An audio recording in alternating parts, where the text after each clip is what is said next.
Alors, ok.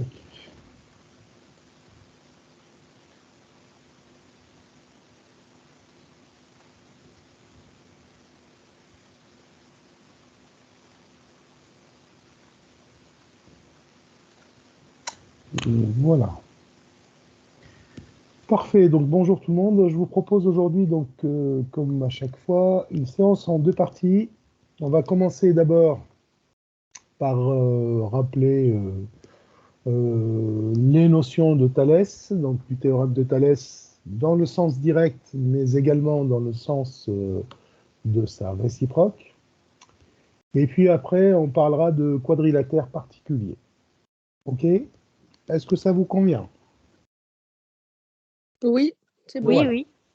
Bon, c'est parti. J'ai déjà déposé un fichier qui s'appelle carte mentale sur les quadrilatères particuliers. On le regardera ensemble, là. Alors, on va commencer par ce petit exercice. Est-ce que les droites MN et BC sont parallèles? Bien évidemment, donc les points A et B sont alignés et les points A et C sont alignés. Par principe, on suppose que tout est vérifié.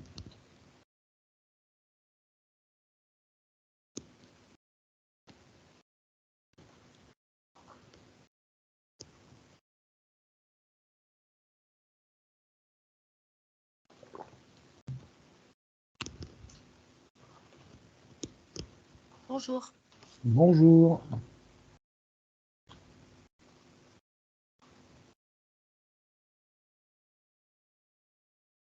C'est bon pour moi. Ok. Alors, vous me donnez le feu vert, hein, comme ça, on corrigera.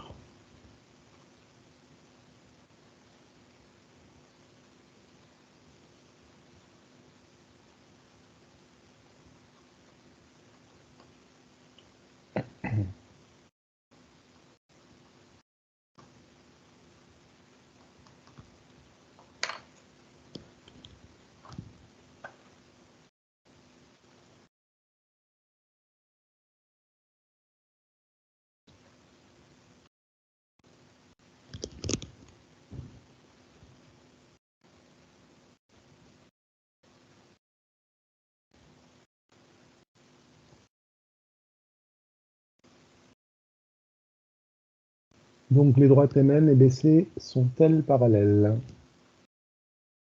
Donc, sens direct ou réciproque? Réciproque. Ok, on est d'accord.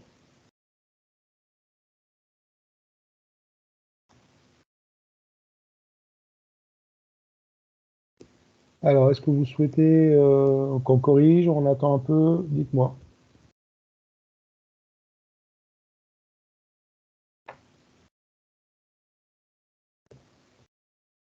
On rédigera pas tout, évidemment. On fera une partie à l'oral et on n'écrira que les calculs. On en a assez écrit la dernière fois, donc évidemment, sur vos copies, vous faites une rédaction complète.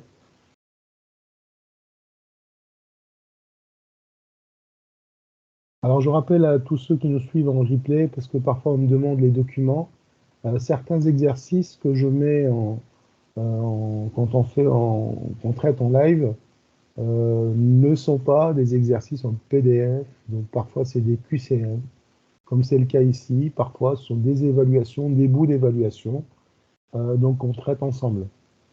En revanche, je mets bien, donc je mets une série d'exercices de plus en plus, des exercices qui sont aussi corrigés, comme ça vous pouvez les traiter et regarder aussi la correction. Donc toujours donc sur Teams, dans l'onglet Fichiers. Vous aurez donc pour cette séance les exercices sur les quadrilatères. Donc il y aura une série d'exercices corrigés sur ces notions-là et surtout sur les propriétés. Je vous rappelle aussi que sur l'Abomep, je mets des exercices qui sont aussi interactifs et corrigés et qui vous renvoient à des points courts sur les révisions. Alors je ne le fais pas pour tous les chapitres qu'on a vus, mais je le fais pour les chapitres importants. Alors, on va peut-être corriger du coup. Alors, qui se propose pour cette rédaction? Une partie à l'oral et puis on posera l'écrit, le calcul par écrit. Allez, je veux bien. Allez, Stéphanie. Allez, alors donc, AMB, d'une part, non, les points AMB, d'une part, sont alignés dans cet ordre et les points ANC, pareil, les points sont alignés dans cet ordre. Bon, on ne peut pas dire que MN et BC sont parallèles. Surtout On pas. va calculer donc AM sur AB, d'une part, en fait. Ok, alors je vais tout simplement changer de couleur. Voilà, je vais couper en deux, comme la réciproque de Pythagore. Ok. Donc AM sur AB, Sur tu m'as AB, dit. Oui. oui. Et donc, l'autre côté, voilà, on va mettre un N sur AC. Très bien. Donc, on remplace parti, AM égale 0,9, donc sur 2,7. Donc, ça fait n tiers. Oui. Et donc, AN égale 0,8 sur 2,4. Et ça fait aussi n tiers. Donc, on remarque. Oui.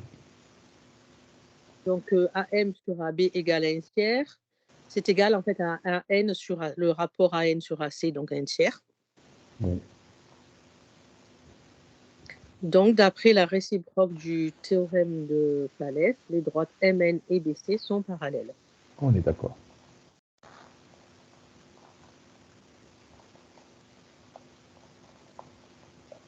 De Thalès. Les droites. Donc MN. Je vous rappelle que droite, c'est entre parenthèses.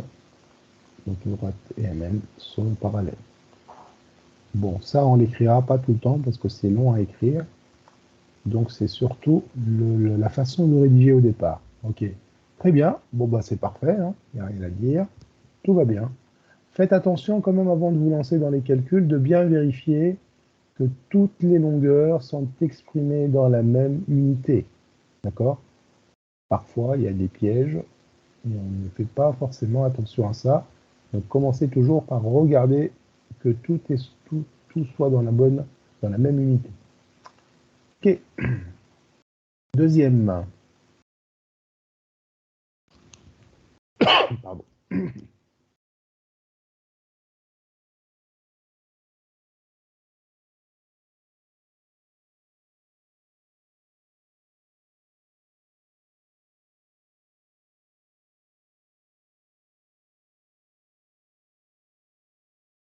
Donc, même idée, est-ce que les droites EF et HI sont parallèles?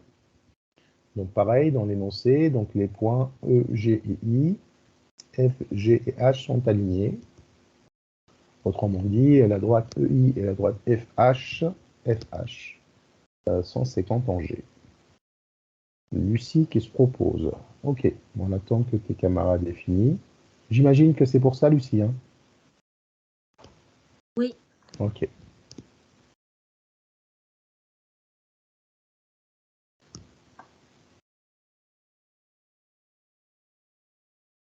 C'est bon pour moi.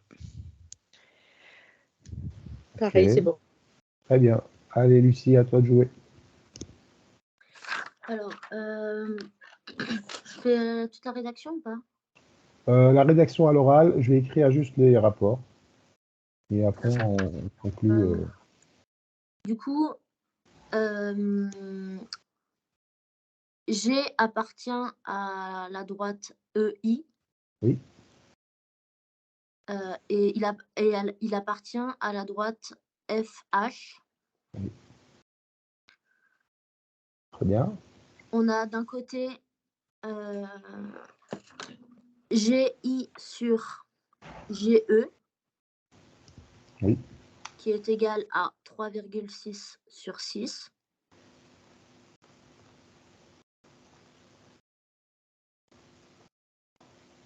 Quand on simplifie, ça donne 3 sur 5. 3/5. Oui. Et de l'autre côté, du coup, on a GH sur GF, soit 3/5.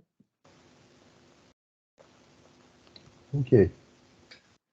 Donc, d'après la réciproque du théorème de Thalès, Oui. les Continue. droites HI et EF sont parallèles. Ok, parfait. H, I et F sont parallèles. Alors, tu as un petit peu vacillé quand tu as dit G appartient à EI et le point G appartient à FH. Bon, le plus simple, c'est de dire c'est que la droite EI et la droite FH sont séquentes en G. Plus simple à dire. C'est même à Oui, écrire. c'est vrai. Ok. Oui, c'est vrai. Mais c'est pas faux ce que Ok. tu as dit. Hein. Si un point appartient à deux droites, c'est vrai, elles sont forcément séquentes ce point. Bien, bah, c'est très bien. Ok, j'ai allégé l'écriture, hein, mais bon, voilà. Donc, du coup, vous, évidemment, ceux qui nous écoutent, vous devez écrire jusqu'au bout les choses. Hein. L'idée, c'est d'automatiser cette rédaction. Ok, on va passer à notre exercice. Un calcul de longueur. Et on vous demande de donner la valeur exacte.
C'est bon pour moi. Ok, on attend vos camarades. C'est bon pour moi aussi. Ok, donc c'est Anne qui a levé la main. Ok. Bon, bah, Anne, à toi l'honneur. Alors, les droites NC et MB sont séquentes. Point Oui. A. Très bien. Ok. Et donc, on peut écrire AB sur MA. Il manque un bon bout de rédaction. Qui est égal à MN sur AC. Alors, attends voir. Donc là, du coup, tu commences. MA, donc AB, donc 20, Attends, sur... Anne, est-ce que tu m'entends? Oui, Ok. Donc, tu as commencé par dire que la droite MB et la droite NC sont séquentes en A. Pas de problème, tout va bien. Oui. Ensuite, tu commences à écrire l'égalité de rapport. oui. Et tu n'as pas le droit de passer de là à l'égalité comme ça. Ça veut dire qu'elles sont parallèles, que les droites MN et BC sont parallèles.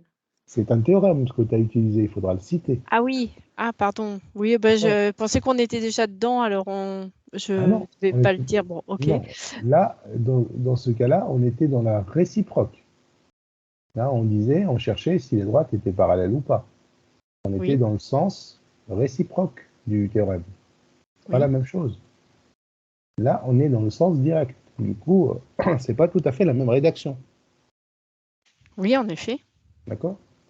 Donc, allez, rectifie le tir, du coup. Donc, Alors, les points. Donc, les droites sont séquentes en A, ok. Ensuite. D'après le théorème de Pythagore. Non, c'est pas Pythagore, c'est Thalès. Thalès, pardon. Mais non, tu ne peux pas encore appliquer Thalès, là. Il te manque encore un bout. Dans quel cadre on peut appliquer le théorème de Thalès? dans le cas où on peut donc faire les égalités avec les Non, rapports. non. Les égalités, c'est le théorème qui nous le dit. Donc là, tu viens de dire que M, A et B sont alignés, 3 points alignés, d'accord? Oui. Ça, c'est bien. C'est un bout. Donc, on est obligé d'avoir cette condition-là. De même pour les points. Donc ça, tu l'as bien dit. N, A et C. Toi, tu l'as dit de cette manière-là, tu l'as dit que la droite MB et la droite NC sont séquentes en A, et c'est bien. Alors maintenant, qu'est-ce qu'on a comme condition obligatoire pour l'application du théorème de Thalès? Que les deux droites MN et CB Eh oui, sont parallèles. parallèles. Sinon, je ne peux pas. D'accord? Et ça, il faut le dire. D'accord. D'accord? Donc ça, c'est une partie qui doit apparaître tout de suite. Hein. Après ça, donc MN et BC sont parallèles. Il y a juste une phrase à dire, et c'est écrit là. Donc on reprend un petit bout de l'énoncé, sinon on ne peut pas appliquer le théorème de Thalès. En parallèle. Et maintenant, je reviens à mon... Donc, et ça doit apparaître aussi. J'applique le théorème de Thalès, si tu veux, ou bien donc d'après le théorème de Thalès. Parce que l'égalité de rapport que tu es en train de donner, elle vient de ce théorème-là. Oui. Donc il faudra le citer avec son nom. OK? D'accord. Voilà, maintenant tu peux dire les rapports que tu veux. Alors, vas-y. Alors, donc, AB sur MA. Alors, AB sur MA. Alors, part toujours. Donc, AB, donc le sommet commun à ces deux triangles, c'est le point A. Donc, AM AB sur AM. AM. Voilà. OK. Et AC égale Égal. à AC sur AN. Oui. Qui est égal à AB sur... non, pardon. AB sur AM. AC...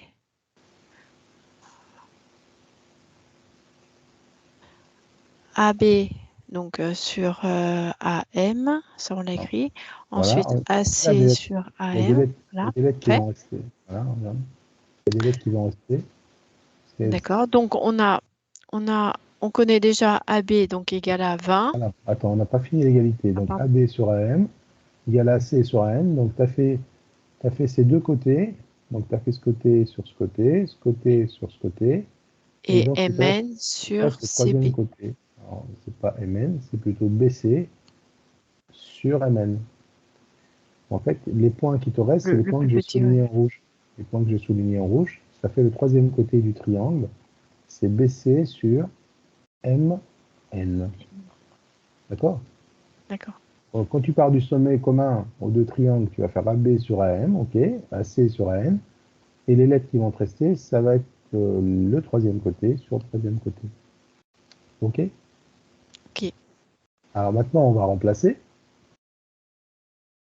Donc AB donc 20.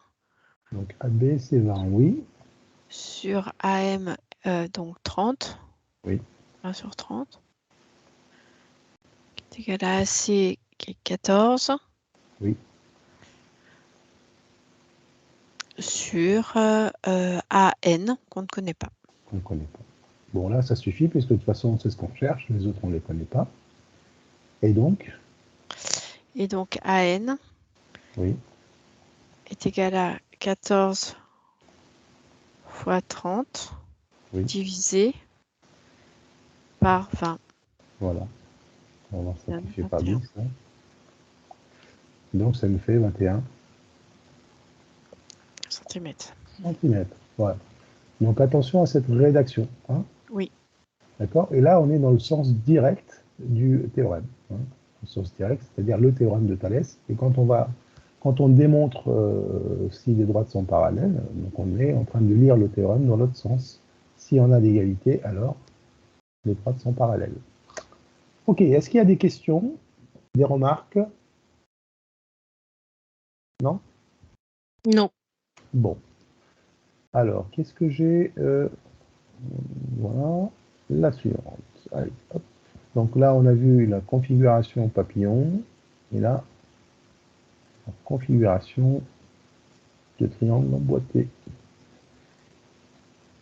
Et donc là, on nous demande de calculer la distance ou la longueur BE.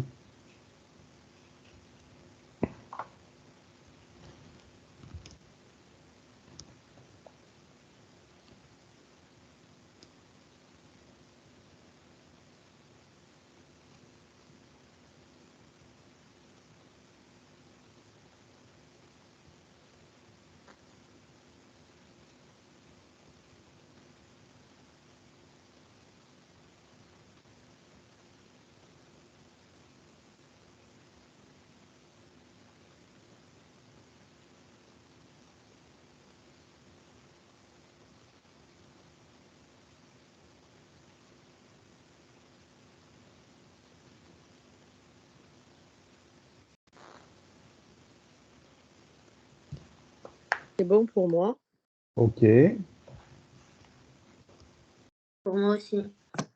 très bien. Pareil. Ok, qui souhaite corriger? Moi, je veux bien. Allez.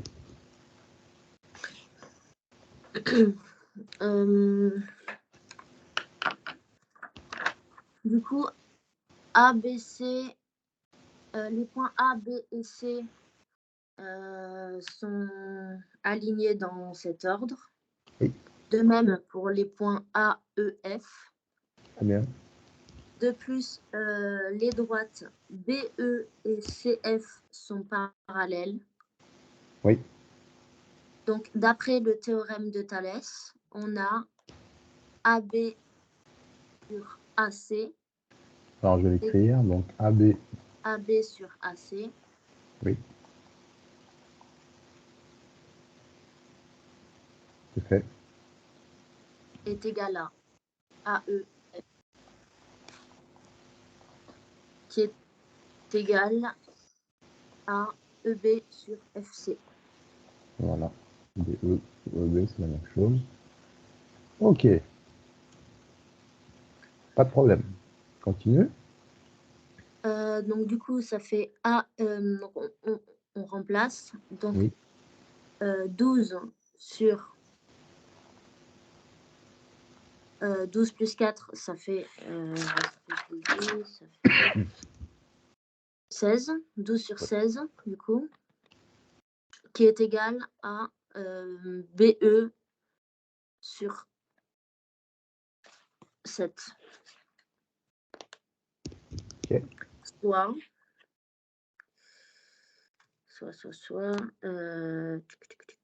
Désolé. Voilà. 7 fois 12 divisé par 16. Ok. Je vais juste mettre ça propre. Donc, BE Donc, égale 7 fois 12. Ah oui, BE égale 7 fois 12 sur 16. sur 16. Ce qui est égal à 5,25 cm. Ok. Alors, j'aurais pu simplifier par 4. Ça fait 3. Et là, par 4. Ça fait 7 fois 0,75. Ok. 3 quarts de 7. Bon, ben voilà, très bien. Bon, donc attention ici, donc on vous a dit, hein, tout est en centimètres. Attention à l'histoire de AB sur AC, il faut bien faire la somme hein, avant de continuer les calculs pour ne pas vous tromper. Et je vous l'ai dit, donc quand vous êtes au concours, donc écrivez bien que AC, hein, vous l'écrivez, hein, égal à AB plus BC. Ça, c'est parce que les points sont alignés. Et du coup, ça nous fait 12 plus 4 égale 16 cm. Bien l'écrire avant de le remplacer ici, ça fait de vous quelqu'un d'ordonné, méthodique. Ok, on va, dernier exercice, allez hop, un peu plus de lecture. Donc on a un skieur qui dévale une piste rectiligne. Rectiligne, ça veut dire un segment en fait, hein, donc les points sont alignés. Et cette piste est modélisée par le segment BC, que je vais mettre en rouge. Voilà. Et la longueur de cette piste est de 1200 mètres. À son point de départ C, le dénivelé par rapport au bas de la piste donné par la longueur AC est de 200 mètres. Alors qu'est-ce que ça veut dire le dénivelé? On le retrouve dans pas mal de sujets. C'est la hauteur, non? Voilà, c'est la hauteur, c'est la différence d'altitude. Hein. Donc ici, on était sur une altitude correspondante au point C. Et donc on descend dans la piste, on descend et on perd de la hauteur, de l'altitude. Et le dénivelé, c'est cette descente-là. Donc on a un dénivelé de 200 mètres. Après une chute, il est arrêté au point D de la piste. Le dénivelé donné par la longueur DH, voilà, ici, est alors de 150 mètres. Et on vous demande de calculer la distance dB qui lui reste à parcourir. OK. Alors maintenant, avant de démarrer l'exercice, supposons que ça, c'est un sujet de concours. Alors, qu'est-ce que vous allez faire? Première chose à faire. Là, il faut dire que DH et CA sont parallèles, mais par rapport au dénivelé, comme DH est perpendiculaire en fait à AB et CA est perpendiculaire à AB, oui. Donc deux droites perpendiculaires à une même troisième sont parallèles entre elles. Très bien. Il faut justifier que le parallélisme de ces deux droites AC et DH, parce qu'il nous le faut pour l'application du théorème de Thalès. Très bien. Et avant de commencer à réfléchir à quoi que ce soit, et ça je vous le conseille vraiment, bon, on le fait de plus en plus dans les sujets, mais on ne sait jamais, hein, c'est de d'abord prendre les données qui sont là et les mettre sur la figure. Et si on ne vous trace pas une figure complète, vous faites la figure sur votre copie, hein, enfin à main levée, hein, c'est pas une figure ou pas ou vraie grandeur, histoire d'avoir tout sur la figure, enfin toutes les données sur le schéma. Bon. Comme ça vous évite d'aller chercher les données à chaque fois. Donc c'est ce que je vais faire. 1200 mètres, c'est BC. Donc là, je peux faire par exemple, voilà, je dis que ça, c'est 1200 mètres. Ensuite, on m'a dit que AC est égal à 200 mètres. Je viens ici, j'ai écrit AC égale 200 mètres. DH 150 mètres, voilà. Et maintenant, j'ai presque toutes les données ici. Voilà, il n'y a plus rien à faire. Voilà. Comme ça, vous avez toutes les données. Ok, donc la première chose à faire, c'est ça. Ensuite, donc, on justifie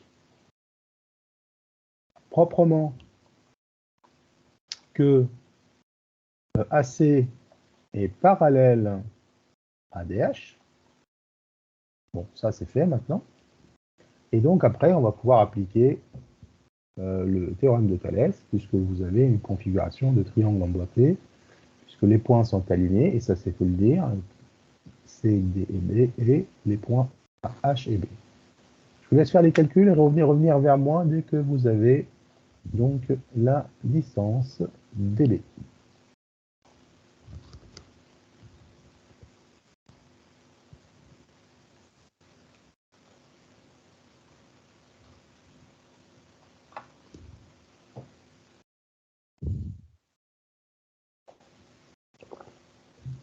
C'est bon pour moi. Et pour Stéphanie.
Est-ce que quelqu'un se propose pour cette correction ou est-ce que c'est compliqué?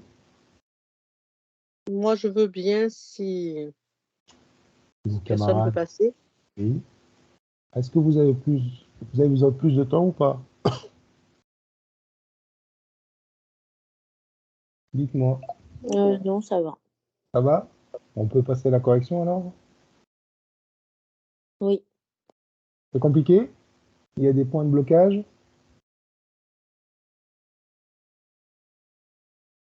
Oui? Non?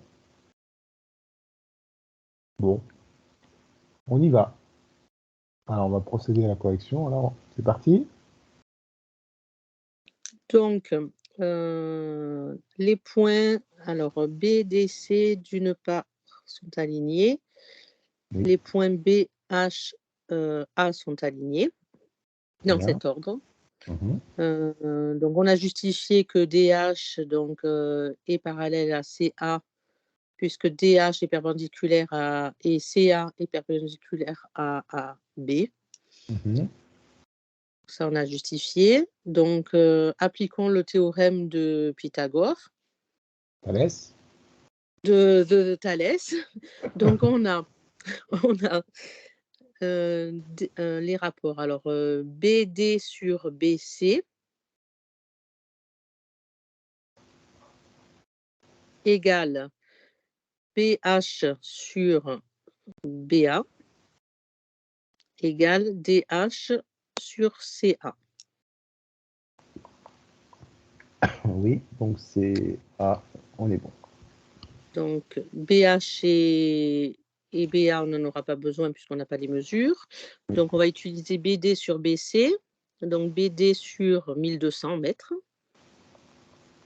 égale donc DH, donc 150 sur 200 sur CA. Oui. Et BD égale donc 1200 fois 150 divisé par 200. Et donc, ça fait 180 000 sur 200, donc ça fait 900. Là, je suis un simplifié maximum. Ça fait 12 sur 2, 6. 6 fois 15. Ça fait combien? 900? 900, j'ai trouvé 900. Oui. 1200, je retape, oui. Et 180 000, oui. Ok. Oui. On a BD. Donc, la longueur BD est égale à 900 mètres. Très bien. Est-ce que vous avez des questions là-dessus? Ça va? Non, non, c'est bon. Si on vous demande d'en déduire la distance BH, comment on va C'est faire? Pythagore. Pythagore, première proposition. Est-ce qu'on peut faire Thalès? Pardon, est-ce qu'on peut faire Thalès? Non, Pourquoi?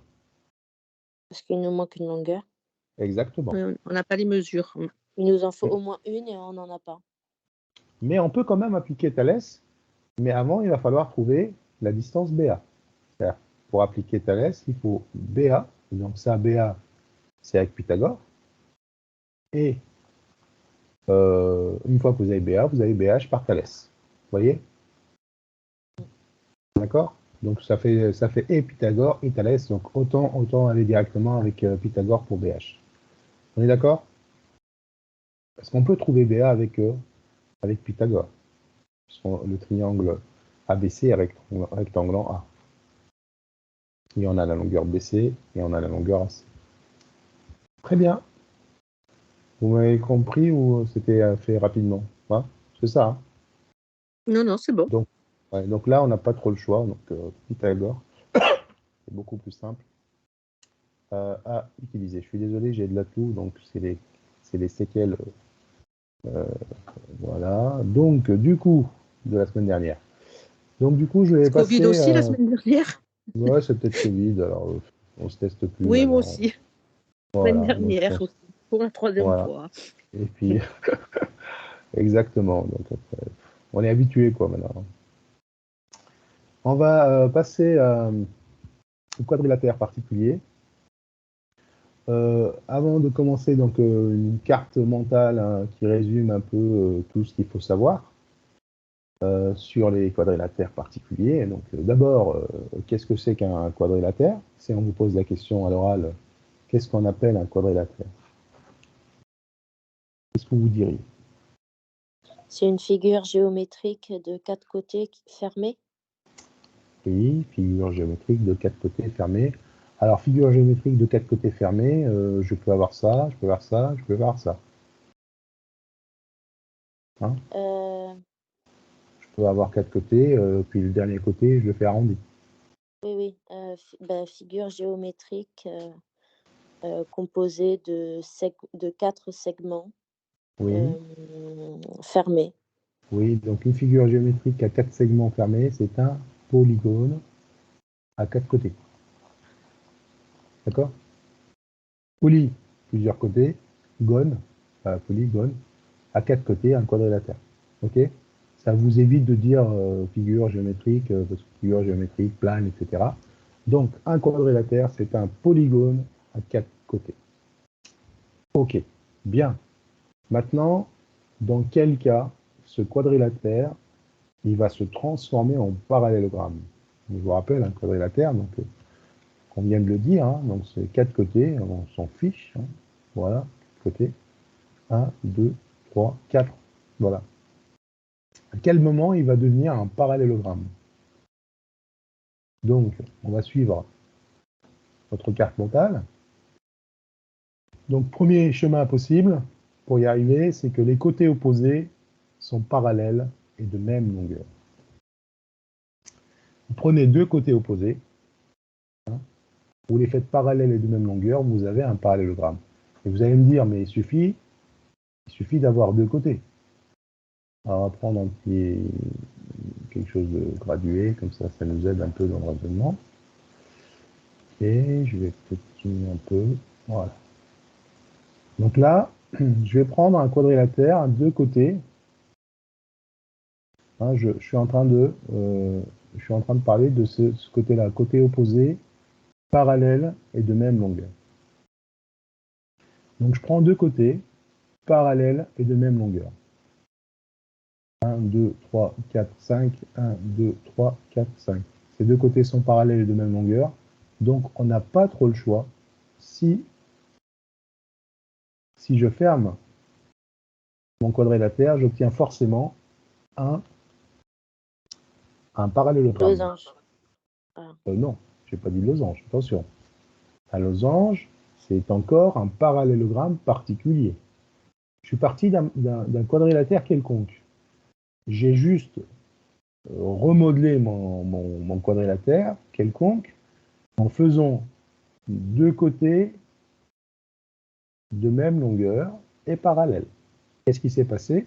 Je me suis retrouvé forcément face à un parallélogramme. Parce que la conséquence de ça, c'est que les deux autres côtés vont être forcément de même longueur et parallèles. Hein, rappelons la définition d'un parallélogramme. Hein. Parallélogramme, il a les côtés parallèles les côtés opposés parallèles 2 à 2. D'accord? Donc, si je pars d'un quadrilatère quelconque, et donc je reviens là à ce qu'on a fait, et on lui met 2 côtés opposés, que uniquement 2, hein, et parallèles, forcément, on obtient un parallélogramme. Par contre, maintenant, si je prends 2 côtés parallèles, mais pas forcément de même longueur, est-ce que j'obtiens un parallélogramme?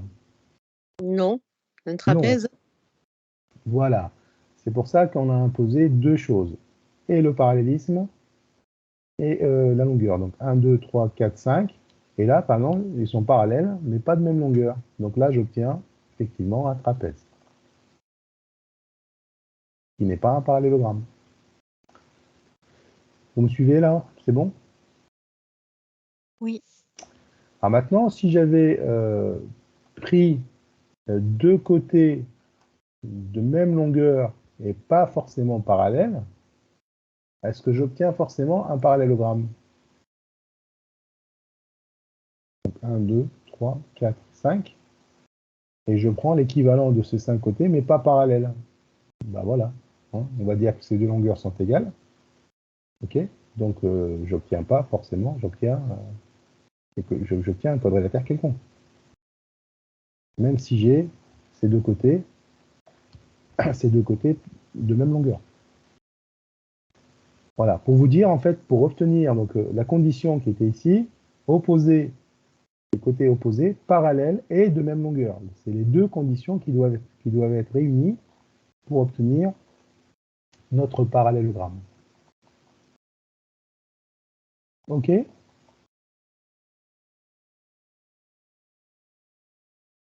Donc, je pars de n'importe quel parallélogramme. Si vous fixez la longueur des côtés opposés, donc la longueur égale, et 2 côtés parallèles, vous obtenez votre parallélogramme. Si une des conditions n'est pas réunie, bah, la preuve que ça ne fonctionne pas. Donc, là, j'ai le parallélisme. Pardon, là, j'aurais pas dû mettre ce codage là. On a juste le parallélisme, mais on n'a pas le codage, on n'a pas les mêmes longueurs. Donc, vous avez un trapèze. Ici, vous avez les mêmes longueurs, mais pas parallèles. Donc, vous avez... bon, là, c'est pas parallèle. Hein, donc, voilà, on obtient un truc quelconque, hein, un quadrilatère quelconque. Ok. Ou bien... Vous m'arrêtez hein, s'il y a des questions, parce que bon, je vais... on va voir toutes les conditions. Maintenant, si je prends un quadrilatère avec les diagonales qui se coupent en leur milieu. Voilà, donc je reviens à ma figure ici. Je prends, si vous avez un quadrilatère avec les diagonales qui se coupent en leur milieu. Donc je vais prendre 2 diagonales que je vais tracer en bleu. Alors je voulais vous faire la séance avec GeoGebra, mais bon, pas eu le temps de tout préparer. Même si j'ai des fichiers déjà prêts, hein, donc bon, mais ça va aussi bien. Hein. Donc là j'ai une diagonale. Alors je vais tricher un peu, je vais prendre comme ça je pourrais la reproduire. Et donc cette diagonale là, j'en prends une autre. Alors pas forcément de même longueur, hein. On a juste 2 diagonales qui se coupent en leur milieu. Donc ça c'est une diagonale, et l'autre, je vais la prendre, je vais passer en rouge. Voilà, comme ça par exemple. Voilà, 1, 2, 3, 4, 5, 6, 7. Voilà, à peu près la moitié. 1, 2 et demi, 2 et demi. Donc vous voyez bien que j'ai tracé 2 segments qui se coupent en leur milieu. Est-ce que vous êtes d'accord avec moi? Oui. Donc cette longueur est égale à cette longueur, et cette longueur est égale à cette longueur. Maintenant, je vais relier les extrémités de ces segments. D'accord? Donc je vais relier ce segment et ce segment et ce segment. Qu'est-ce que j'obtiens?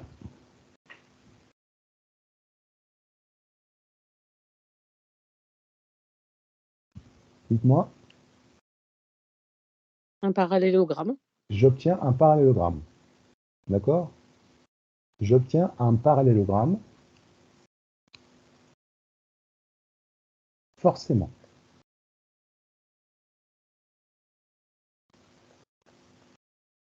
Donc, un parallélogramme, c'est tout simplement un quadrilatère qui va avoir ses diagonales qui se coupent en leur milieu. Bon, est-ce qu'on peut démontrer ça? Là, c'est une question difficile que je vous propose. Est-ce qu'on peut démontrer ça? Donc, je suis parti de deux diagonales de même longueur, enfin, pardon, deux diagonales qui se coupent en leur milieu, pas de même longueur. Et à partir de là, j'ai obtenu un parallélogramme. Et donc, c'est une propriété. Est-ce qu'on peut la démontrer? Est-ce que quelqu'un a une idée sur la démonstration? Alors, on va commencer d'abord par mettre des points. Peut-être que ça va venir. Je vais l'appeler, donc ce segment-là, je vais l'appeler le segment AA'. Lui, je vais l'appeler le segment BB'. Ce point d'intersection des deux diagonales, des deux segments, je vais l'appeler le point O.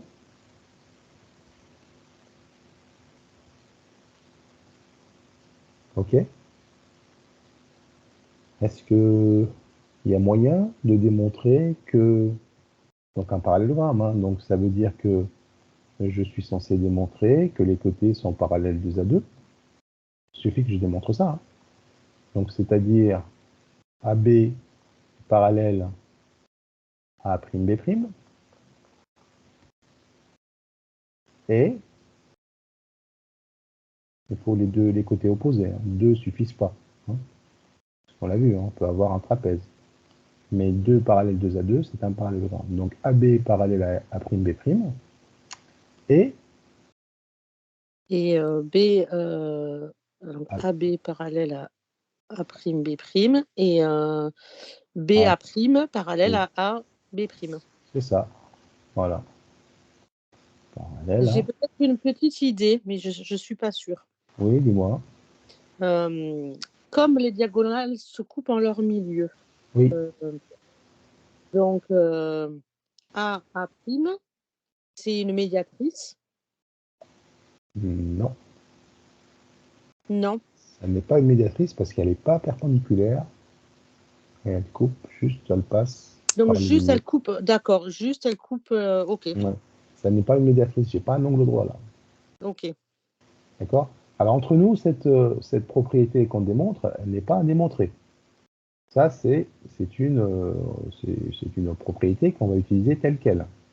Ce que je viens de dire, c'est-à-dire un quadrilatère qui a ses diagonales qui se coupent en leur milieu, c'est un parallélogramme. D'accord? Vous l'utilisez telle qu'elle. Mais non, on peut la démontrer. OK? Alors, si vous n'avez pas d'idée, je vous mets un peu sur la piste. C'est en lien avec la leçon qu'on vient de faire.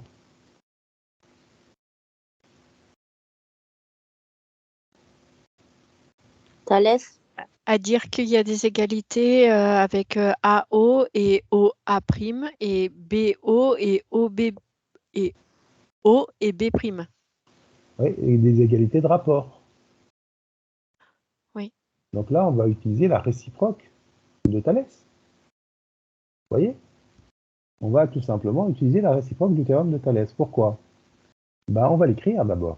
Les points, donc B, O et B', et A, O et A' sont alignés dans cet ordre, ou bien vous mettiez donc BB' et AA' se coupent en haut. On est d'accord là-dessus. Et puis, ça c'est d'une part. Et d'autre part, vous avez OB sur OB' égale à combien? OB sur OB'. Est égal à AO. Non? OA. Bah non, je n'ai pas le droit de l'écrire ça. Je n'ai pas le droit de parallèle. J'ai pas le droit de dire qu'il y a égalité. OB sur OB', c'est égal à combien? C'est égal à quoi? D'une part,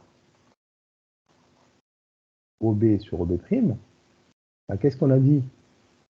O C'est égal à est... x sur x. Oui, donc O, c'est le milieu de BB'. D'accord? Donc OB est égal à OB'.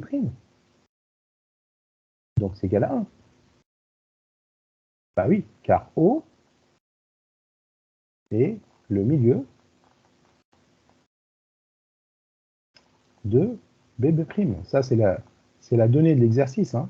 On a dit que les deux diagonales se coupent en leur milieu, et ce point d'intersection, c'est O. C'est bon? Oui, c'est Oui. bon. Ok, donc d'autre part, je vais regarder l'autre diagonale.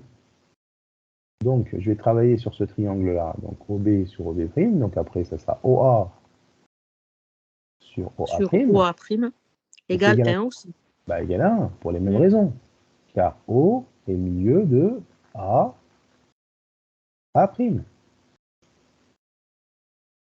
Ok? Je vais continuer par là.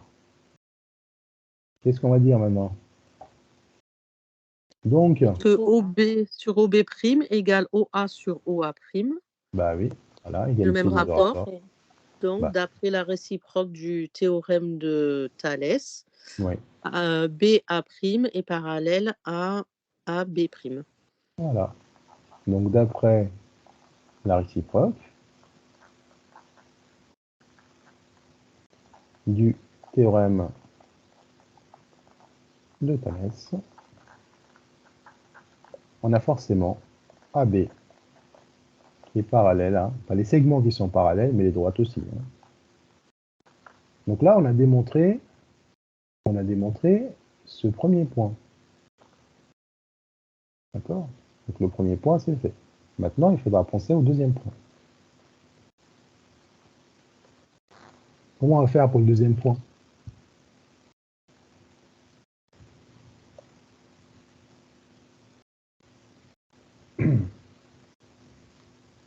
Pareil. Bah pareil, hein? Même raisonnement. Hein? Donc le deuxième point se démontre de la même manière, puisque vous allez avoir OB sur OB', pareil, OA' sur OA, c'est pareil. Donc forcément, on arrivera au même résultat. Donc le deuxième résultat, donc c'est-à-dire AB' parallèle à BA', de la même manière. Là juste, on va travailler sur ces deux triangles. On va changer de triangle. Voilà. On va tout simplement changer de triangle. Et donc, on vient de démontrer que les côtés parallèles 2 à 2, donc la définition d'un parallélogramme, tout simplement. Attention, donc A, B', A', B. Donc attention, l'ordre des points compte intervient ici. Hein. On ne peut pas ne pas respecter l'ordre des points. Donc A, B', A', B est un parallélogramme. Voilà, donc c'est une jolie démonstration avec la réciproque du théorème de Thalès. D'accord? Ça peut faire un oral joli. Oui? On peut nous poser une question comme ça au CRPE, à l'écrit? Non. Non. Donc là, c'est une question difficile. Et en plus, les propriétés du parallélogramme, vous partez comme si elles sont admises, quoi. Hein. Je veux dire, pas admises. Vous les utilisez telles quelles. Hein. Donc on sait qu'un quadrilatère qui a ses diagonales qui se coupent en leur milieu, par contre, il faut bien la sortir dans l'ordre, hein, et pas dans le désordre, hein, est un parallélogramme. Ok? Mais bon, savoir le démontrer, c'est un plus. Hein, donc, c'est un plus pour vous déjà, pour bien l'utiliser. Mais ça peut être un exercice sur la réciproque de Thalès, déguisé, hein, mais ça sera un exercice à part, du coup. D'accord? Un exercice un peu plus à part. Bon, voilà. Bon, c'est pas compliqué non plus. Hein. Ok. On va revenir, du coup, donc on a fait les deux sens de cette carte mentale. On va regarder maintenant si on part d'un parallélogramme. Donc cette partie-là, donc on est parti d'un quadrilatère quelconque. il est toujours quelconque le quadrilatère. Hein. Donc, comment faire pour le transformer en parallélogramme? Il faut que les côtés opposés soient parallèles et de même longueur. Et donc, sinon, les diagonales se coupent en leur milieu. Et donc, ça se lie dans les deux sens. Je veux dire, si c'est un parallélogramme, c'est forcément que les diagonales sont parallèles, se coupent en leur milieu. Pardon. Maintenant, on va partir d'un parallélogramme pour le transformer en parallélogramme particulier. D'accord? Donc, qu'est-ce qu'on appelle un parallélogramme particulier?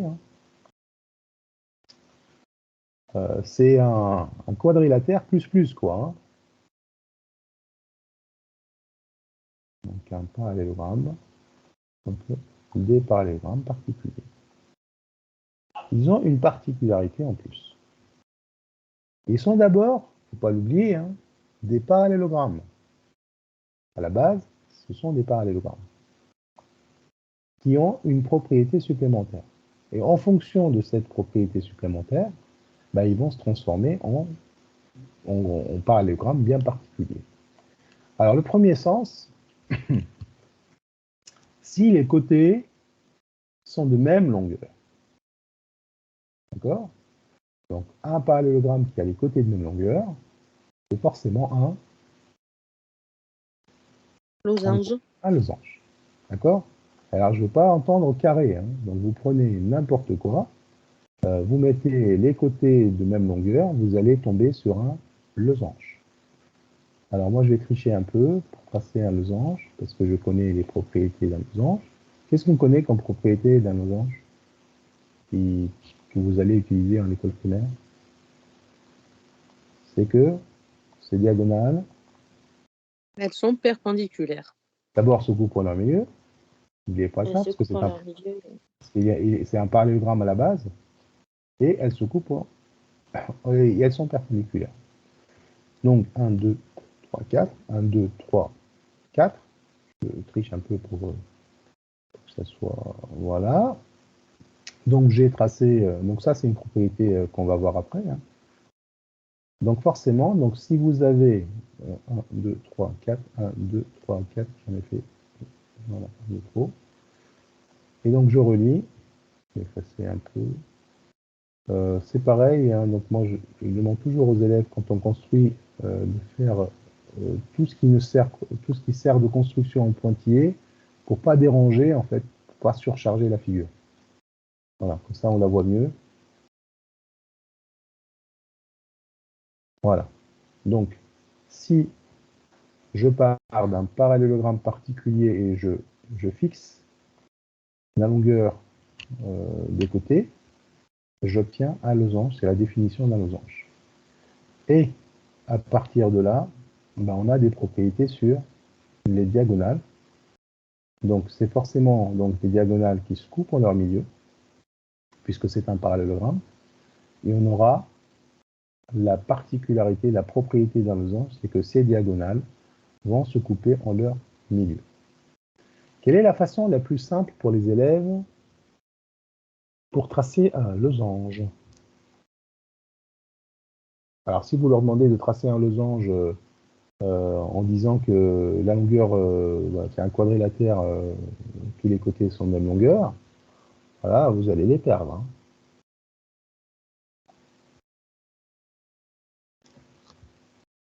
Je ne me suis pas trompé, donc 1, 2, 3, 4, c'est bon. Comment on va faire? Comment vous allez les aiguiller pour que ça fonctionne en école primaire? Vous allez tout simplement leur demander de tracer 2 triangles isocèles. D'accord? Donc, c'est-à-dire 2 triangles isocèles que vous allez faire, que vous allez tracer de part et d'autre. Hein, vous allez tracer le symétrique d'un triangle isocèle. Par exemple, si je trace un premier triangle isocèle comme ceci, bon, ils savent faire, ça va, c'est simple à faire, d'accord? À condition de prendre un nombre pair de carreaux, là. Et donc maintenant, on va tracer la même figure, mais de l'autre côté. 1, 2, 3, 4, 5, 6. 1, 2, 3, 4, 5, 6. Et là, ils ont leur losange. Facilement fait. Je les ai combien? 1, 2, 3, 4, 5, 6, ouais, c'est ça. Ouais, à peu près. Ok, donc vous devez penser à tout ça, hein, parce que c'est quand même des obstacles pour les constructions, pour les élèves. Bon, au collège, bon, ils vont utiliser le compas, hein, d'accord? Ils vont utiliser le compas déjà, ils sont un peu plus avancés. Et encore, même avec le collège, c'est quand même difficile. Est-ce que c'est bon pour le premier parallélogramme particulier, c'est-à-dire le losange?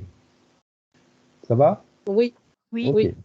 Alors, un losange, il est défini donc du coup comme étant un parallélogramme qui a tous ses côtés de même longueur. Et un losange, il a deux diagonales, comme n'importe quel parallélogramme. Et donc, on aura une grande diagonale et une petite diagonale. D'accord? Bon, voilà, je vous le dis, hein, parfois grand D pour la grande diagonale, petit d pour la petite diagonale. Ça intervient dans certaines formules de calcul. Bon, à savoir. Ok, donc on est parti de là, on est arrivé au losange. Ok. Maintenant, si je prends, côté de même longueur, c'est bon. Diagonale perpendiculaire, c'est ce qu'on a fait, c'est ce qu'on a dit, c'est une propriété, donc qui fonctionne dans les deux sens. Alors maintenant, si je prends les côtés perpendiculaires, et je tombe forcément sur un rectangle, est-ce que vous pouvez me dire pourquoi? Je prends,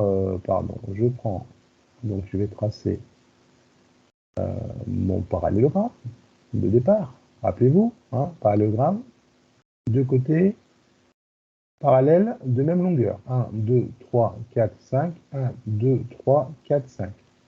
Donc ça, c'est mon parallélogramme de départ. Donc côté parallèle et de même longueur.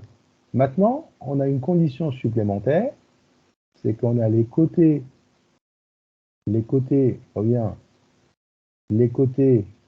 perpendiculaires. Donc ça veut dire que les côtés consécutifs, bah oui, pas les côtés opposés, donc sont forcément perpendiculaires. Si ce côté-là, il devient perpendiculaire à lui, qu'est-ce qui va se passer de l'autre côté pour l'autre côté? Bah, puisqu'il est parallèle, on est dans un parallélogramme. Donc ce côté-là, il va devenir aussi perpendiculaire. Perpendiculaire aussi. Bah oui, on va le repousser par là. Et donc, du coup, bah, notre parallélogramme, il s'est transformé en Rectangle. rectangle. C'est tout simplement une déformation. On a juste ramené cet angle à un angle droit. Et du coup, on obtient notre rectangle. Magique, hein? Ok. Alors, un rectangle, il a une propriété aussi fantastique, c'est que les deux diagonales d'un rectangle, qu'est-ce qu'elles ont les deux diagonales d'un rectangle? Elles sont de même longueur? Voilà, elles sont de même longueur. Elles se coupent en leur milieu, on le savait déjà. On part d'un parallélogramme. Mais elles sont de même longueur. Et ça, c'est magique. D'accord? Ça, c'est magique. Parce que si vous voulez le faire avec les élèves, il ne faut surtout pas partir d'un rectangle. Donc là, du coup, là, je vais mettre un seul codage, hein, puisque c'est la même. Donc ce côté-là est égal à ce côté-là, est égal à ce côté-là, est égal à ce côté-là. Avec les élèves, il ne faut pas partir d'un rectangle. Vous partez de deux côtés, de deux diagonales, pardon. Donc par exemple, je vais prendre cette diagonale. D'accord? Et vous leur dites, ben voilà, vous prenez le milieu de cette diagonale-là, et vous tracez une deuxième diagonale de même longueur, qui passe par le même milieu. D'accord? Et donc, vous allez voir, donc normalement, alors vous ne le faites pas selon le quadrillage, donc je vais juste faire ça, et je vais tourner voilà, ils vont le tracer comme ça, par exemple, parce que pas forcément selon le quadrillage. Donc voilà, vous tracez une première diagonale oblique de 8 cm de longueur, prennent le milieu, ils tracent une deuxième, quelconque, et après vous leur dites, ben voilà, maintenant il faudra relier les quatre sommets. Et donc là, c'est magique, ils vont obtenir forcément un rectangle. Et vous Un leur dites, rectangle. voilà, vérifiez que les angles sont bien droits, en cas l'équerre. Et voilà, on construit un rectangle juste à partir de diagonales qui se coupent en leur milieu. D'accord? Donc, un rectangle, c'est un parallélogramme à la base qui a un angle droit. Il suffit qu'il ait un angle droit, un seul. Tous les autres vont devenir droits, forcément. Bah, à cause de la fameuse droite, propriété qui nous dit deux droites parallèles ou une droite perpendiculaire. Alors, je vais peut-être l'écrire. Donc, je vais juste effacer ça. Donc, si j'ai deux droites, donc c'est une propriété importante, et vous avez deux droites parallèles, d'accord? Donc, deux droites parallèles. Donc, toute droite, c'est juste de la logique, hein, toute droite perpendiculaire à l'une et perpendiculaire à l'autre.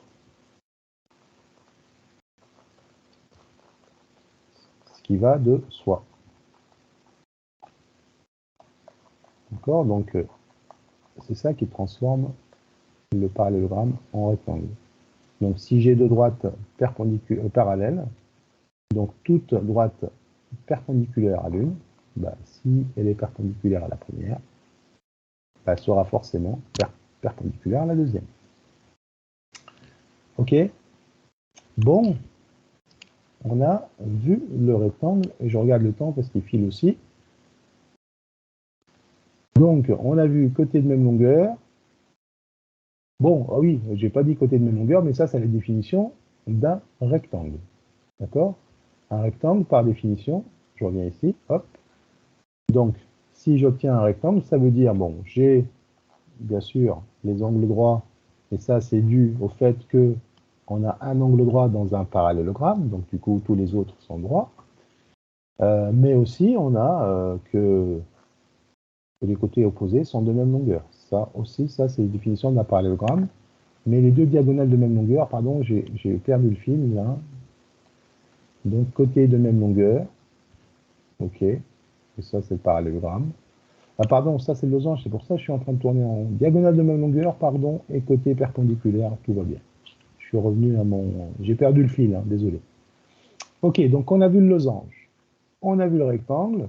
Alors, vous allez me dire, mais pourquoi on doit connaître toutes ces propriétés-là?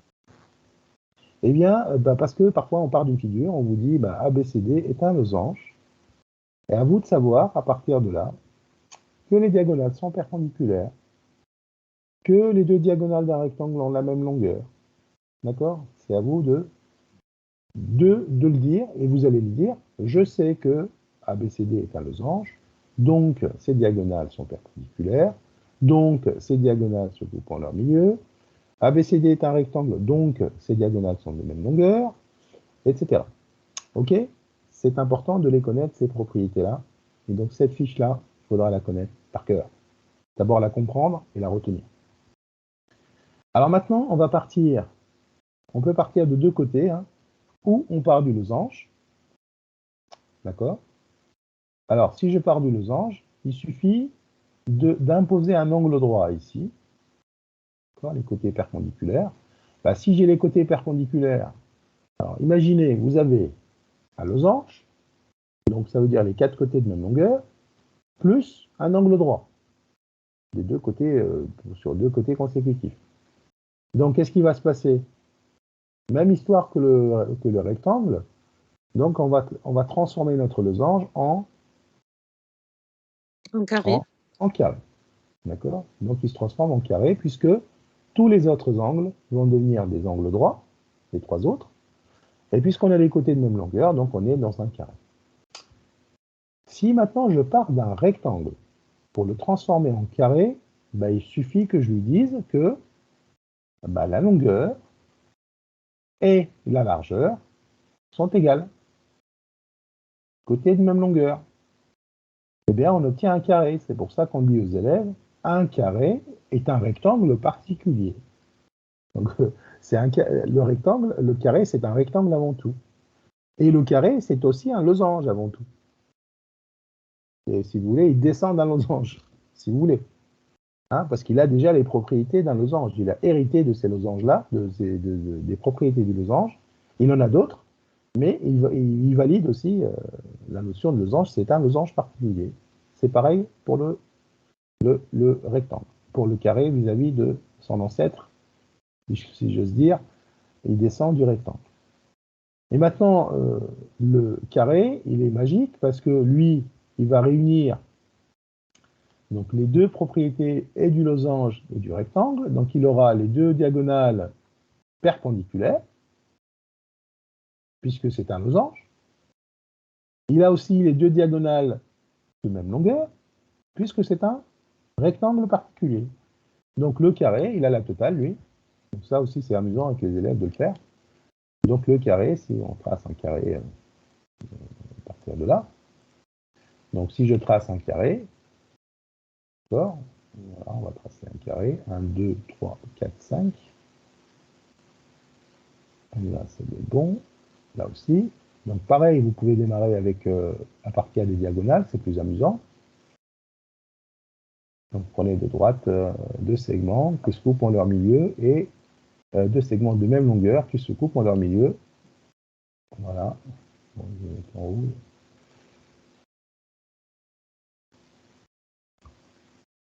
Ok. Oh mince. Oh, je vais y arriver. Là. Donc maintenant, si je trace les deux diagonales, les deux segments qui relient les sommets opposés, je vais prendre mon stylo parce que je n'arrive pas. Voilà. Ok. Voilà. Et donc du coup, on a forcément les deux diagonales qui sont perpendiculaires. Ça, c'est la propriété de quel parallélogramme particulier? Celle du losange. Celle du losange. Et on aura les deux diagonales de même longueur. C'est la propriété du rectangle. C'est le seul, voilà, c'est le seul qui a ça.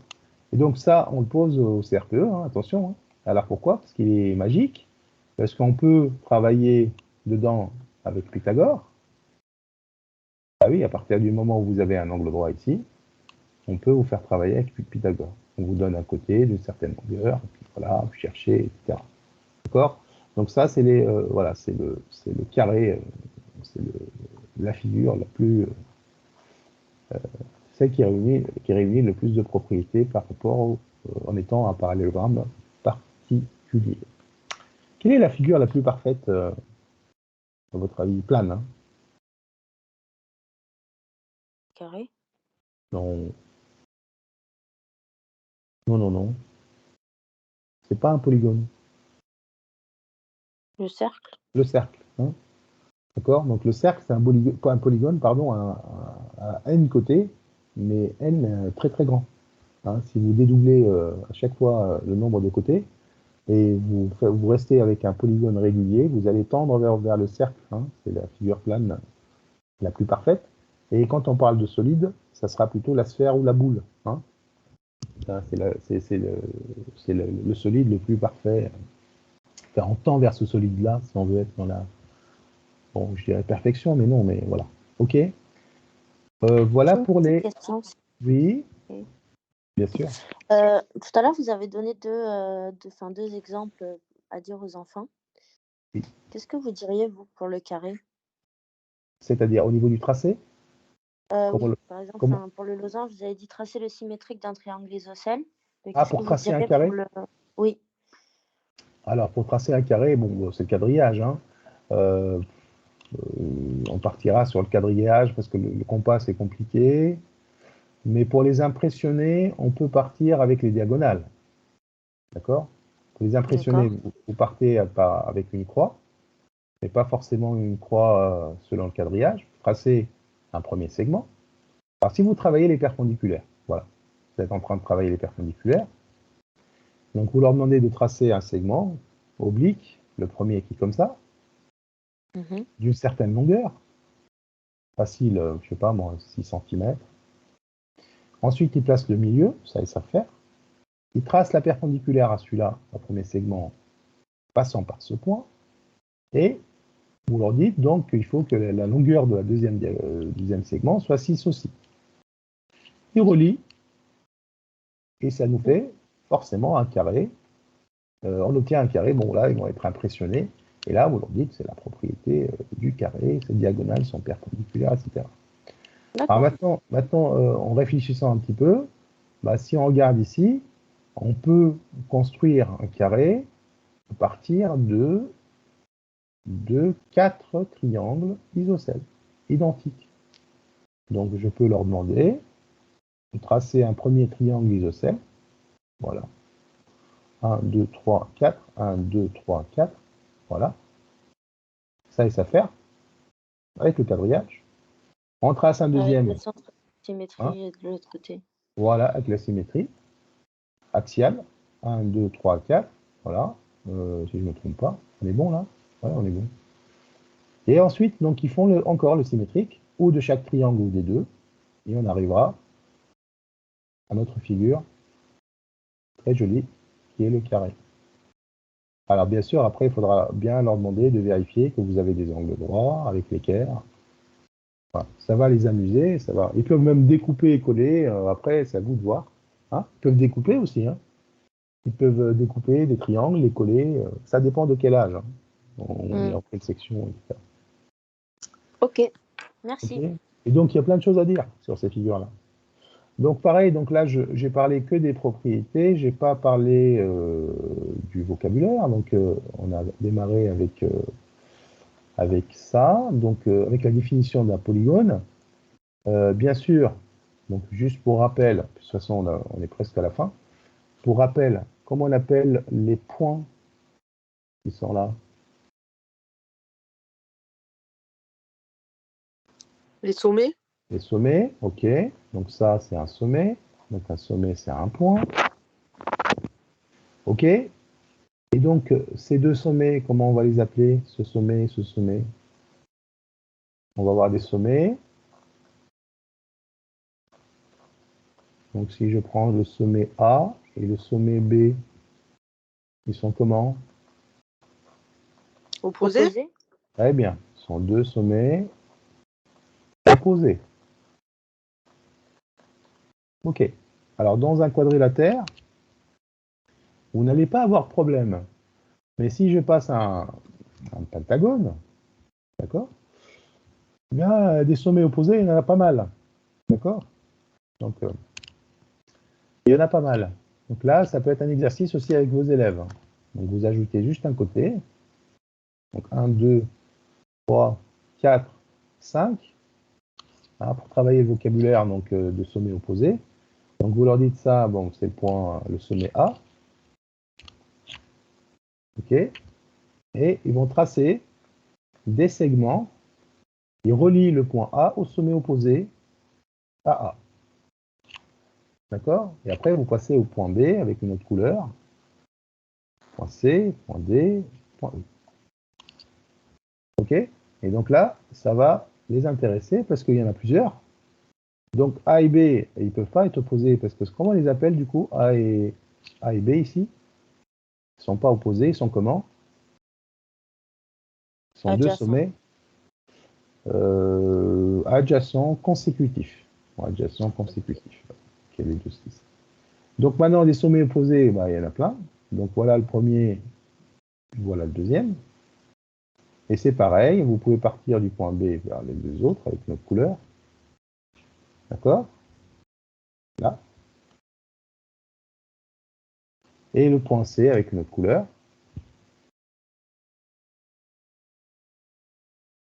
Mais ça, je l'ai déjà relié le point A. D'accord? Donc il ne reste que celui-là à relier. Vous voyez, avec le point C, puisque bon, là, il n'y en a plus. Mais ça, ce qu'on vient de tracer, ça peut être un exercice, ou bien on dira que A, B, C, D, E sont des enfants, donc 1, 2, 3, 4, 5 enfants, qui se saluent le matin, hein, ils s'échangent les mains, je veux dire, voilà, ils se saluent. Bah, combien d'échanges de mains va se faire? Vous voyez? On peut partir d'un exercice de la vraie vie et on va le modéliser par un diagramme. Vous voyez? Et là, vous êtes en train de travailler l'abstraction avec vos élèves. OK?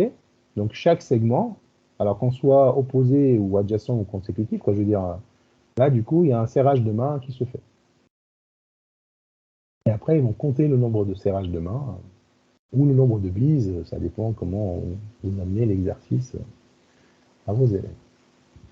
OK? Vous voyez, on peut partir de la géométrie et arriver à un autre domaine. Les mathématiques, c'est assez perméable. OK? Est-ce que j'ai répondu à ta question sur le... on est parti du carré à la base. Hein.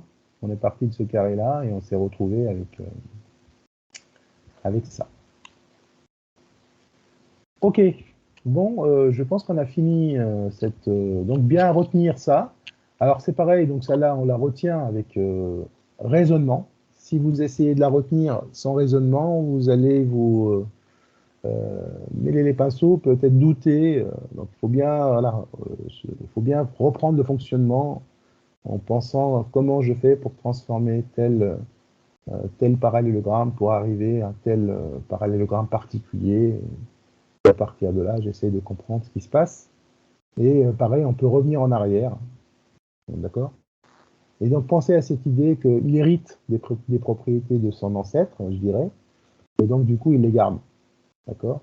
Donc, on est parti d'un parallélogramme. Ils sont tous des parallélogrammes. Donc, ils sont tous les côtés parallèles de bleu. Ils ont hérité de cette propriété-là. Voilà, on ne va pas démarrer les exercices. On les fera la prochaine fois. C'est des exercices on va reprendre ça sous forme d'exercice et on va énoncer certaines propriétés, voilà, compléter certaines phrases. C'est pas des choses difficiles. Je vous mettrai la fiche dans l'onglet quadrilatère et on corrigera la prochaine fois. Ça vous convient? Parfait, Oui, merci. c'est parfait. Bon, moi j'espère que ça n'a pas été trop... J'ai trop parlé, donc je ne vous ai pas laissé trop la parole. La prochaine fois, c'est à vous de parler et compléter les phrases. On va faire comme ça. Ok. OK. Eh bien, donc, du coup, nous arrivons à la fin de la séance. Merci, du coup, pour ces échanges. Et je vous dis donc à la semaine prochaine, donc mercredi prochain, même heure, 18h30. Et donc, on parlera quadrilatère et autre chose. Je n'ai pas encore défini ce qu'on va faire, sauf si vous avez une demande particulière. Sinon, je vous dirai ça la prochaine fois. Vous ferez la géométrie dans l'espace? Oui, bien sûr. On fera de la géométrie dans l'espace. On verra tous les solides. D'abord, on commencera par les solides pour reprendre le vocabulaire sur les solides. Et puis ensuite, on parlera de section, puisqu'on a vu Thalès, donc on parlera de section, réduction de ces solides. Mais avant cela, il faudra que je vois les solides avec vous et les formules de calcul de volume de chacun de ces solides-là. On pourra revoir les transformations aussi. Oui, on fera les transformations aussi, bien sûr. Mais je pense que dans l'ordre, on fera les solides, ensuite les formules de calcul de volume, ensuite on reprendra section, réduction, et c'est la transformation, elle vient après. Parce qu'il y a des transformations qui sont les conséquences, qui ont pour conséquence la réduction ou l'agrandissement. Je pense à l'homothétie, par exemple. Et j'ai une petite question aussi, s'il vous plaît. Oui. De mon côté, là, j'essaie de travailler un peu la géométrie plane, mais qui regroupe un peu tout, hein, enfin, Thalès, etc. Oui. Et en gros, des exercices qui permettent de travailler les propriétés, comme celles qu'on vient de voir aujourd'hui. Oui. Et du coup, je voulais savoir si vous pouvez mettre des exercices sur ça. Un peu toutes les propriétés regroupées, vous savez. Les propriétés sur les quadrilatères, vous allez les avoir dans le fichier que je vais mettre maintenant, là, donc dans la soirée. Donc, il y aura des exercices corrigés. Après, en géométrie plane, moi, mis à part Thalès et Pythagore, je ne vois pas d'autres. Réunis comme ça dans un seul document. Non, on ne voit pas. Sur les triangles, par exemple, en gros, quand on demande de trouver des des longueurs ou quoi. Ben, enfin, j'ai pas vraiment d'exemple là, mais Ouais. des Bah, exercices qui le prennent calcul de vraiment la longueur, tête. le calcul de longueur, vous n'aurez pas 36 000 propriétés à utiliser, ça sera forcément ou Thalès ou Pythagore. Donc dans la géométrie plane, après des exercices, il y en aura des millions, hein. Mais si on classe les choses, calcul de longueur, vous aurez 2 théorèmes à faire, à utiliser, ou Thalès ou Pythagore. Après, on peut avoir des La transformations. trigonométrie aussi, non? On peut avoir de la trigonométrie. On ne l'a pas encore abordé, on peut avoir de la trigonométrie. On peut également avoir des transformations, du style une réduction ou un agrandissement, pour un calcul d'air, de volume ou de longueur. D'accord? Ok. Donc essayez d'abord de traiter les choses dans l'ordre, et après vous allez avoir une vue globale. Et donc c'est là où on intervient, on fera le premier sujet blanc, où j'essaierai de mettre quelque chose qui est un peu, qui représente, qui balaye un petit peu toutes les notions qu'on a vues. D'accord? Ok. Mais donc on va rester, donc il nous reste d'abord le calcul d'air, qu'on n'a pas encore abordé, les conversions de calcul d'air, ensuite le calcul de volume en lien avec les solides, qu'on doit connaître. Donc ça aussi, ça alimente plein d'exercices et plein de calculs. Ok? Mais bon, ne vous inquiétez pas, on a encore du temps, mais ça viendra. Donc la semaine prochaine, je pense qu'on fera les solides, et si le temps nous le permet, les formules de calcul de volume des solides, avec quelques calculs. Comme ça sera fait. Peut-être les conversions aussi. Parce que les conversions, on en a parlé rapidement, juste pour les longueurs, mais on n'a pas vu pour les aires et les volumes. Et il y a aussi beaucoup de problèmes de conversion à ce niveau-là, beaucoup d'erreurs de calcul. D'accord? Les conversions, ça tombe tout le temps. Ah bah oui, on peut pas. La conversion et proportionnalité, ce sont deux points qui sont impardonnables pour un professeur des écoles. S'il y a des erreurs sur les conversions, c'est compliqué pour le métier de PO, quoi. On ne peut pas devenir professeur des écoles si on fait des erreurs, je dirais, graves sur des conversions, puisque vous allez apprendre ça aux élèves. Ils ne vous feront pas de cadeau, hein. D'accord? S'il y a quelque chose qu'il faut tout de suite régler, c'est les conversions. Donc, tableau de conversion, il faut l'avoir en tête, et savoir convertir des longueurs, ça c'est le minimum, et savoir convertir des aires et des volumes. Et donc, deuxième étape, donc une marche au-dessus, c'est le calcul de volume, sans erreur, avec un calcul exact, avec l'arrondi. Il faut savoir arrondir correctement comme c'est demandé. Et normalement, ça se passe bien. Mais ça, c'est les choses qu'il faut d'abord traiter avant d'aller plus loin. C'est pour ça que je les mets dans l'ordre. Donc, les solides, nature des solides, comment les définir et comment les voir, calcul de volume et conversion. Ça, c'est les choses qu'il faut tout de suite attaquer. Ok? Mais bon, il ne faut pas avoir peur, hein. C'est pas des choses compliquées. Il faut juste les faire et une fois que c'est fait, hein. Ok? Voilà. Ok. Oui. Ok. Bon, je vous dis à mercredi prochain. Et merci, À à mercredi mercredi. prochain. Merci Je vous beaucoup. en prie, passez une bonne soirée. Au revoir.